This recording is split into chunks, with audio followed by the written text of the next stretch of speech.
తెలిసిందేగా నేను ఛానల్‌కి లైక్ అడగను, సబ్స్క్రైబ్ అడగను. కేవలం భారత్ మాతా కీ జై లేదా ఐ లవ్ ఇండియా ఒక్క కామెంట్ చేయండి. అబ్బా! ఈడు చంపేస్తున్నాడురా అనుకోకుండా దయచేసి ఒక కామెంట్ చేస్తే ఏం లేదు. మాకు డబ్బులొద్దు, రెవెన్యూ వద్దు, వ్యూస్ వద్దు.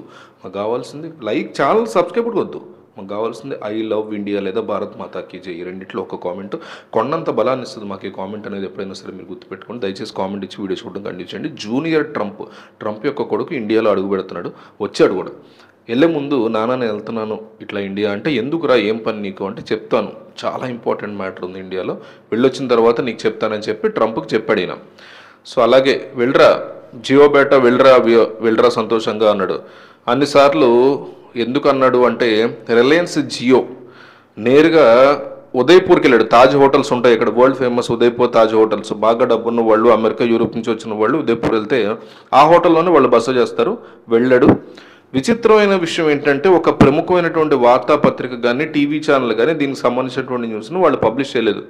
డొనాల్డ్ ట్రంప్ కొడుకు భారత్ వచ్చి అంటే టారిఫ్ వార్ అన్నారు, 50% భారత్ మీద టారిఫ్ విధిస్తున్నాము, యువర్ డెడ్ ఎకానమీ, ఇవన్నీ మాట్లాడాడు ట్రంప్. కానీ పని కట్టుకొని ఎందుకురా నువ్వు భారత్ వచ్చావు అనేది ప్రశ్న.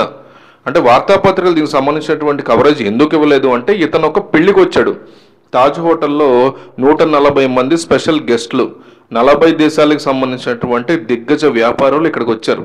ఎవరికి ఏమీ తెలియకూడదు కాబట్టి ఈ పెళ్లి ఆర్గనైజ్ చేసినటువంటి అమ్మ వైపు, అబ్బాయి వైపు. సో అమ్మాయి వైపు అయినప్పుడు ఒక ఫార్మా కంపెనీ, చాలా పెద్ద ఫార్మా కంపెనీ. అబ్బాయి వైపు అయినప్పుడు టెక్ కంపెనీ. వీళ్ళిద్దరూ కలిసి ప్రతి ఒక్క పాపులర్ మీడియా సంస్థ వీళ్ళకి 5 లక్షలు, 10 లక్షలు, 15 లక్షలు వీళ్ళే తీసుకెళ్ళి ఇచ్చి, మీరు ఈ పెళ్లికి సంబంధించినటువంటి ఎటువంటి వివరాలు, కవరేజీలు మీ వార్తాపత్రికల్లో, టీవీ ఛానల్స్లో దయచేసి చూపించకండి, పెళ్లికి రాకండి అని చెప్పి డబ్బులు ఇవ్వడం. చాలా వింత అనమాట ఇది, ఆలోచిస్తే నవ్వు వస్తుంది. అంటే అది జరిగింది. ఈ పెళ్లికి ఎవరెవరు వస్తున్నారు, ఎక్కడెక్కడి నుంచి వస్తున్నారు అనేది నోబడీ నోస్. అంటే అంబానీ పెళ్లి చూసాం మనం, అనంత్ అంబానీ యొక్క పెళ్లి ఏ లెవెల్లో జరిగిందో చూసాం. కానీ ప్రపంచ మీడియా ఏం రాసింది, చాలా వల్గర్గా ఉంది.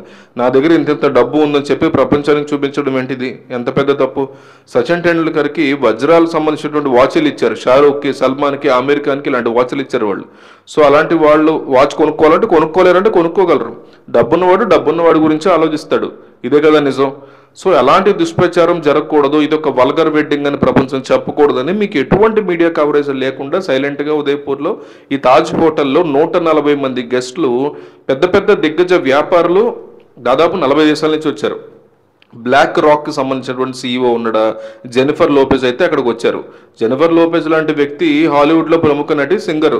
ఆమె వచ్చారంటే అర్థం చేసుకోండి ట్రంప్ జూనియర్ ఇక్కడికి రావడంలో అర్థం ఏంటి. కనెక్టింగ్ ద డాట్స్ ఎప్పుడైనా.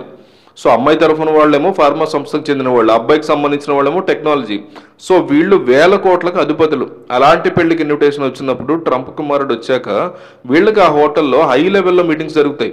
ఒకే ఒక విషయం ఇక్కడ సింపుల్, ట్రంప్ 3-4 ఏళ్ళు మ్యాక్సిమం ఉంటాడు, ఆ తర్వాత ఇదంతా టెన్యూర్ అయిపోద్ది. కానీ భారత్ అనే దేశం ఉంటుంది, పాపులేషన్ ఇంకా పెరుగుతుంది, భారత్ యొక్క GDP పెరుగుతూనే ఉంటుంది. ఏమాత్రం జ్ఞానం ఉన్నా ఇండియా విషయంలో ఇలా ప్రవర్తించకూడదు అని ఇతనికి చెప్పే ఉంటారు ట్రంప్ కొడుక్కి మేధావులు. వయసు అన్నది అర్థం చేసుకున్నాడు. సో డొనాల్డ్ ట్రంప్ ఒక ఇందిరాగాంధీలకు, గాంధీ ఫ్యామిలీస్ ఉంటాయి సరే, వాళ్ళలాగా ఆలోచిస్తాడు. నా ఫ్యామిలీకి నా దేశం ఎలా ఉపయోగపడుతుంది, ఎలా ఉపయోగించుకోవాలి. ఇప్పుడు మోడీ ఉంటే ఫ్యామిలీ లేదు కదా ఆలోచించడానికి, ఎవరి కోసం ఆస్తులు పోగు చేయాలి, ఎవరూ లేరు. కానీ ట్రంప్కి అట్లా కాదు.